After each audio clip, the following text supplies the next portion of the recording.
kahit na nasasaktan, nabubugbog,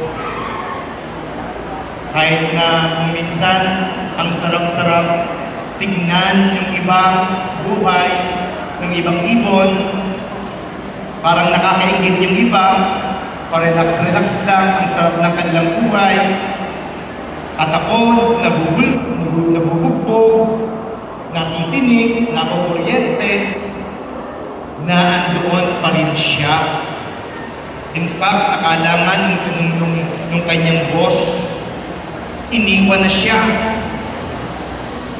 And then, hindi pala, kumuha lamang pala siya ng proteksyon sa kanyang katawan para maipagpatuloy niya ang kanyang pagiging tapat na lingkod ng kanyang Panginoon. Ganun din sa atin. Kung minsan maiingit tayo sa kapwa natin kabataan, mabuti pa sila, pa-relax-relax lang. Samantalang kaming mga katikista, yung aming mga oras ay ginagamit namin sa pagtuturo o kung ano man katulad nito. Samantalang sila nagre-relax, nakakaingit sila. Tayo ay handa ba na maging tapat na lingkod ng ating Panginoon? Bago tayo maging tapat sa Kanyang salita at sa mismong ating Panginoon, tayo muna ay maging tapat na lingkod ng ating Panginoon. Kaya nga, sa tatlong ito,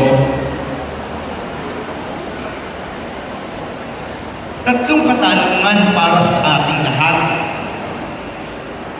Mamaya daw ay merong tatanungin daw kayo, igugupo yata kayo. Ano yung mga bagay-bagay na kinakailangan mong ma-give up, ma-let go, para ang mamayani sa atin ay ang ating Panginoong Jesucristo at ang Kanyang salita? Ano yung mga bagay-bagay na dapat mong i-let go or i-give up for the sake of the gospel and the identity of our Lord Jesus Christ in us? Second, to hold on to Jesus and to His Word. Ano yung mga bagay-bagay na dapat mong kapitan?